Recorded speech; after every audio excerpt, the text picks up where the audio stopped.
one of those things that I always tell people to watch out for is like when you first buy a product, a lot of these things will just kind of be set up to automatically send your information everywhere. Just be conscious of where your information is going, or try to be. It's a hard ask to tell people to do. But I think that these aren't impossible things. You're never going to get really perfect privacy, but the whole goal is to limit your exposure to a lot of it. And then also just putting safe practices in for your kids and things like that, and trying to kind of like limit this. I'm Jonathan Gandalf, and welcome to the Content Cocktail Hour, powered by The Juice.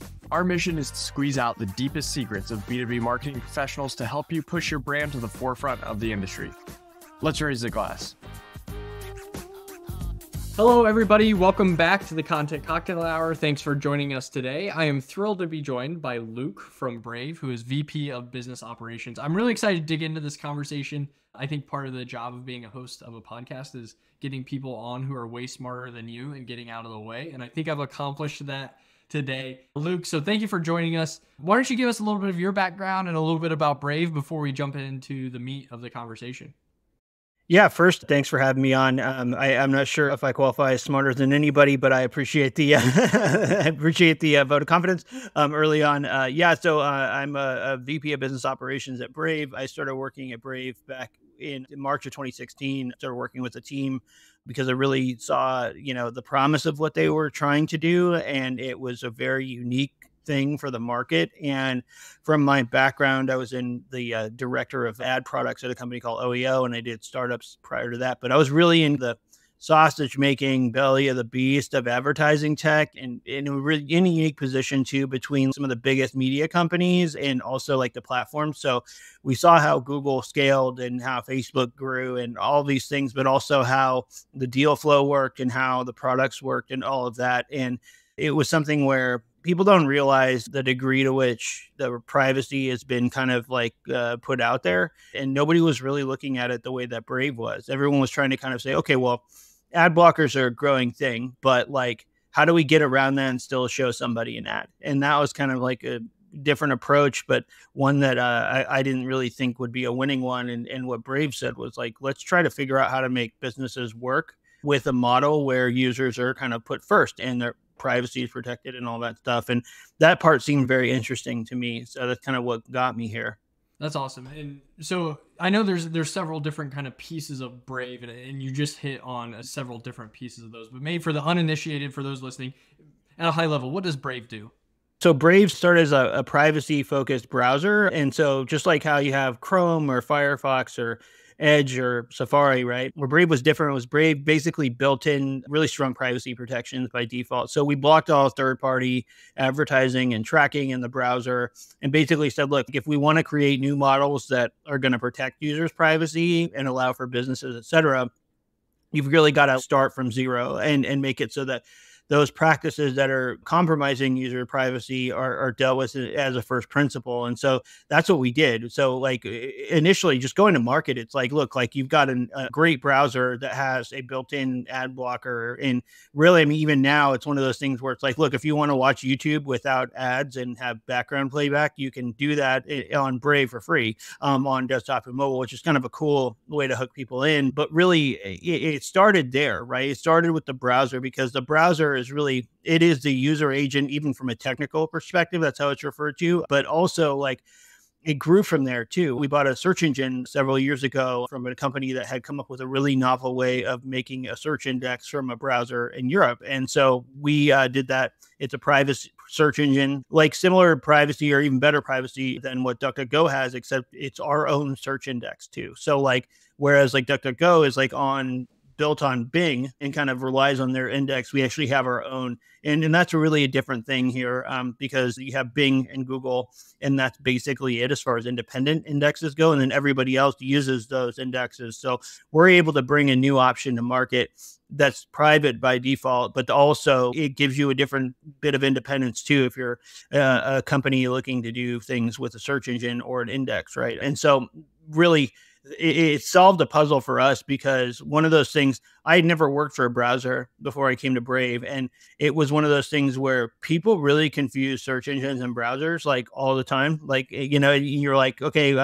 I use DuckDuckGo. Well, yeah, they kind of have a browser now and a search engine, but like you're using it. Okay, got it. So having both of those things really tied the pieces together and made it so that we have this kind of full package. And we built other products on top of this too. So we have like a VPN and a Zoom competitor called Brave Talk, where it has like end-to-end encryption options and privacy. And it's basically like all these different ways where like we have a product stack where it puts the user's priorities first. And there's this like principal agent problem that becomes inevitable in a lot of places. You see it in politics, you see it in other, but in the tech world, it's one of those things where if Google is making all their money from advertising and advertising compromises users' privacy, you start to see product decisions where they put the user's privacy at risk, even though the browser is supposed to be the user agent, right? So Brave is trying to take a different approach. And it was one where you almost have to have a startup do it, because the way that the advertising industry and tech had grown, these things grow exponentially, right? And it isn't always malicious or nefarious, but it's just the way it is. And for Google to do something like this is a lot harder, which is what we've seen as they've tried to build in more private ways of doing advertising.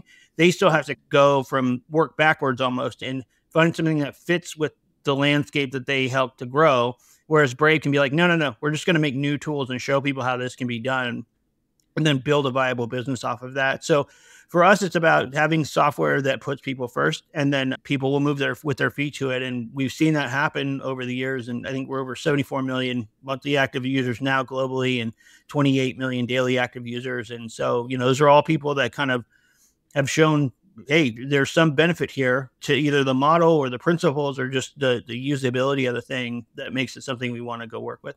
Yeah, it was a big problem that you all took on. I think you're exactly right, and you've done it successfully. Kudos to you all. I am happy to be one of the 74 million users, so I would recommend it. If you haven't checked it out already, I'd recommend it to our listeners for sure. All right, Luke, before we dig in more, this is the Content Cocktail Hour. We always like asking our guests, what are they enjoying drinking nowadays? Yeah, no, I drink what is it? It's yerba mate, like is like my go-to daytime drink. But then I kind of got wrapped into this whole meme coin frenzy this year, where I found myself embedding with this company, or not a company, but it's a community called Maotai. It's like a Chinese liquor, kind of like a Hennessy or champagne or something, where it's grown or it's brewed in distilled in a certain region in China to qualify as what it is. I had no idea what it was, but I guess it's like one of these huge drinks over there. And I kind of went all in on it. And yeah, so I've been drinking that a little bit lately, which is not something I had on my bingo card for 2024, but life's an adventure, Fascinating. That's the first bingo space we've had of that liquor on this podcast. So kudos to everyone holding on to that ticket. Impressive. I've got some research to do. I'd be really fascinated. A lot of our listeners are marketers, and I feel like there's this huge paradox just happening in marketing, advertising right now, where the people being advertised to are really responsive to really custom, really unique advertisements, and that's what they want. That's better than non-relevant advertising, but they also want privacy. And then on the other side, marketers, the technology to build and create custom advertisements and the data available to marketers has never been more powerful. But we as marketers, I think a lot of times are towing the line between creepy and cool, right? How do you suggest people, using Brave, but even like beyond that, like how do you even like unwind that kind of philosophical debate of privacy versus personalization? A lot of what has gotten people tied into knots about this has been the fact that, like, in order for the way that advertising traditionally works on the web, you have to collect a lot of user data, and it's collected across a lot of different parties, right? So you go to a site, and when GDPR came out in 2018, it was a great example of, I don't think people realize, and most probably still don't. If you go to some of these sites where they have these consent dialogues that pop up and it'll show you like all the different companies, you have all these different interests that they sync the data in some cases, but like, it's all this data that's collected, right, to give you this relevancy. But when a marketer's looking at this, they're taking a gamble that the ads are actually being effectively targeted to this data. And then two, the individual user isn't really the person that the marketer cares about. They care about, am I getting the ROI on what I'm doing on the output, right? If for every dollar I put in, what do I get out? And you can even see this in how they look at the data. They don't look at how Joe Schmo bought something. They look at how like 18 to 25-year-old males in California bought something, which is you can do things that are efficient and effective with targeting that do not require the data to be collected in order to land on front of that, likely user. It's just that the technology that is scaled wasn't built to do that, right? And so that's one of those things where with what we're trying to prove is that, look, the browser knows what the user is doing locally. If you, a great example, way to put your head around this is like, think that everybody has a browser, right? But like your browser history in your browser is unique to you and to your device, right? So what we've done is we said, okay, if we wanted to make a model that could actually work with privacy, let's, instead of having all these different companies out there in the cloud collect all of your data and then determine at that point if you're so worth bidding on, let's actually move all the targeting and the matching directly to the browser, because the browser knows what the user's doing. And so as long as we know what ads are available and those are classified to serve, we can download those to the browser. The browser can actually have a model for targeting on it that works from that. Now you've removed that need to have all those third parties that are doing all this, because you actually have a complete view of what the user is doing. And that's all that these third party companies are doing, is they're all trying to build a different version of you that's marketable. Well, if we just said, okay, look, like just change the way you're doing it. Like just do this on the browser, almost like an autonomous car, right? Like your car will take you where you need to go. Everybody has different locations that they're trying to go to, or it might be different temperature inside the car. It doesn't matter. The car will do the job, right? The browser will do the job. And so we have come up with a way where we can, whether it's based on what you're browsing or like different intent signals. So like, let's say that your certain keywords are popping up from the URL bar, or there's certain websites that you're visiting in a certain order. We can make audience segments based off of that we can then target the ads to. And so we've just figured out a different way of doing this from the browser that nobody had really done this way before. And so there's that side of it. And the other side of it is also with search, because if you have users' intent, that's what search querying is. The user is putting in their intent into the search engine. And so as long as what we're serving up on the ad side for search is as relevant as the search results, then they're getting a really relevant advertisement that they are going to go act on. And so that's kind of like the two things that we're doing, where if we can deliver on both of those, which we've proven to be able to do, while keeping that user first principle out there of like, keep the user's data private, give the advertiser enough data so that they can improve the ROI, the marketers don't care. Like, as long as they're getting the output to justify to their boss, and as long as you're giving them enough volume to spend with, they'll keep coming back to you. I mean, and it's not just in digital advertising too. I mean, the billboards are a thing. Like, there's a lot of like acronym soup in digital marketing and advertising, right? But a lot of it's also like fan bandwagoning and stuff, where it's like, what's the trend? I want to make sure I'm doing this thing because that's what everybody else is doing. Whether or not it's really effective or efficient, up for debate. I mean, that's one of the things that I saw firsthand before I came to Brave, was just the margin of error is like, acceptable margin of error is 10-ish%. And then it could be up to 15 or 18 if you had a good reason. It never really slowed anybody down. People still spent money. And so I think what we're looking at is a way to upgrade the system so that it can be relevant, and to prove that out, because it doesn't need to have all this complexity. If we can figure out a way to do it that is like, the reporting is like validated in some way, like whether that's with security, with encryption, cryptography, or with different ways of getting to that end result that the marketer wants.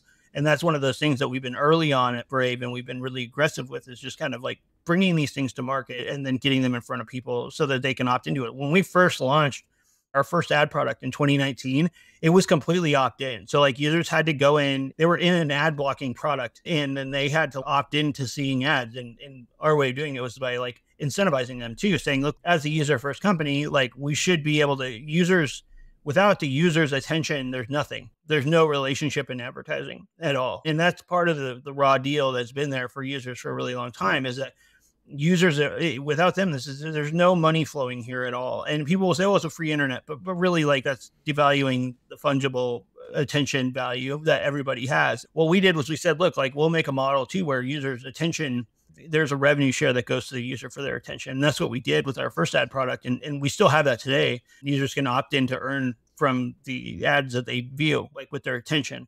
So we include that kind of an incentive model in there so the users that want to earn can, but also like just building off of those first principles and doing it in a way that keeps brands coming back is like a really key thing for us. And the gamble we took was that like we'll build something and then initially it's going to be a lot of conversations with marketers. And that's what it's been. It's been a really rough road about it. Like when we first launched, publishers hated us, like publishers associations hated us. And I don't necessarily blame them.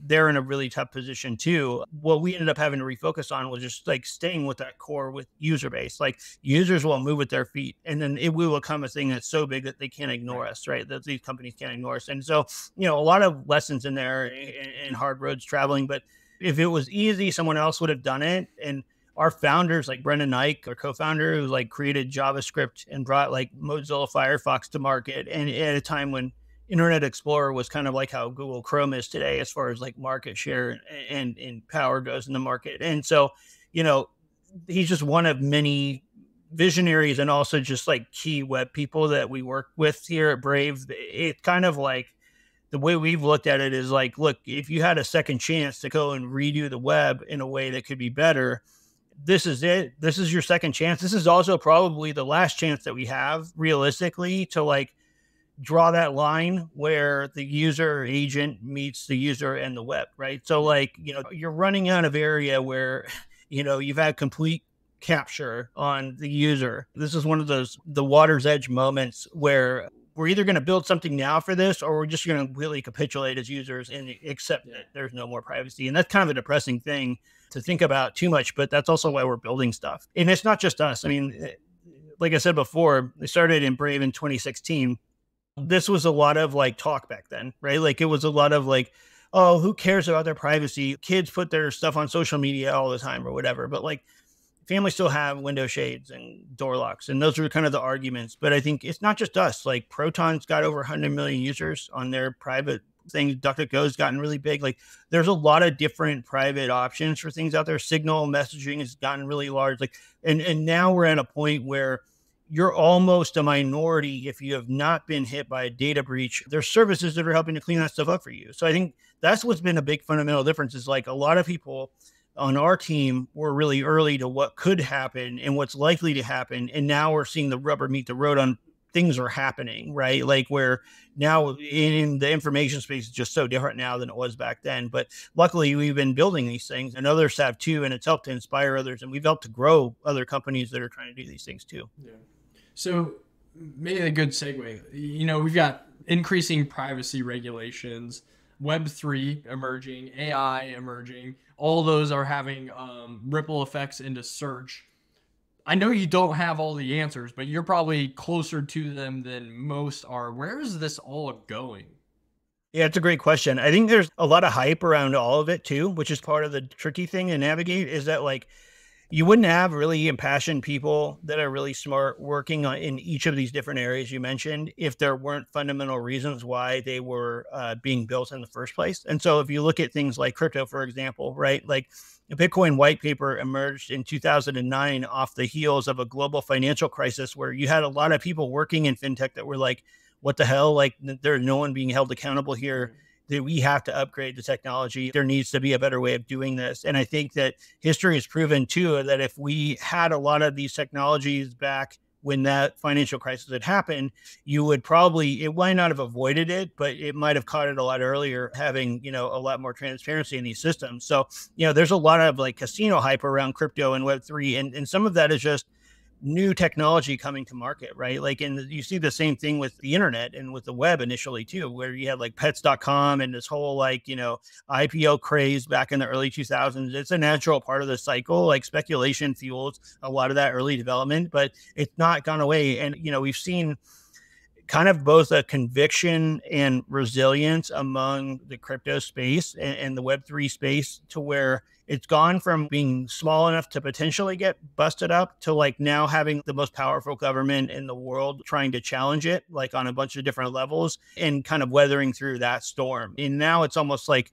the genie's out of the bottle. You can't really put it back. And it's a global thing like the internet at this point. And now how it will get navigated over time, we'll see. But I think that, it's one of those things where there's no going back at this point. And I think if you look at AI too and privacy, the evidence starts to speak for itself. I think like AI, you're seeing it be used in ways that are actually like very helpful. And it's a matter of time as AI products come to market that find fit. But I think looking at things, even like the NVIDIA stock price, right? Like it's not going away. And it's not necessarily a new thing either. I mean, AI has been around for a really long time. I think, this hype that's been around it is pretty new, but some of the things you can do with it are just remarkable, and it'll end up being ubiquitous and out there. And these two things emerging at the same time is really interesting, because one of the things that AI and crypto can kind of converge on is having a proof of it, that someone is actually real and actually like signing a piece of work that they put out in the world, and having a way to validate that and verify it publicly.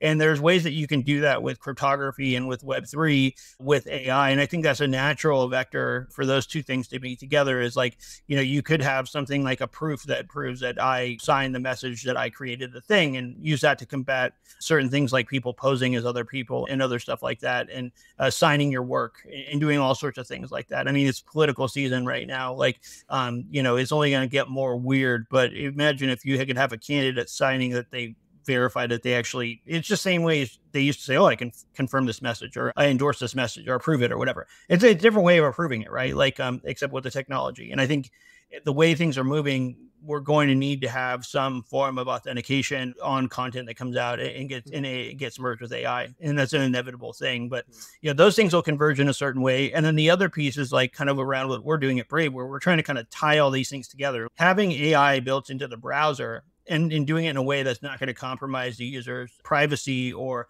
their agency is like really important, because there's a lot of ways that AI can get abused, and there's a lot of ways the users can get abused through AI and things like that. And so what we're trying to do is figure out ways that we can cross this across the whole browser experience, whether that's something simple like summarizing a page or transcribing a video call you're on, to something even more advanced like, I want to learn how to use this crypto stuff. Maybe I'll have an AI assistant actually guiding me through this onboarding process or something like that. Lots of different ways, but that's kind of where our heads are at with a lot of this right now.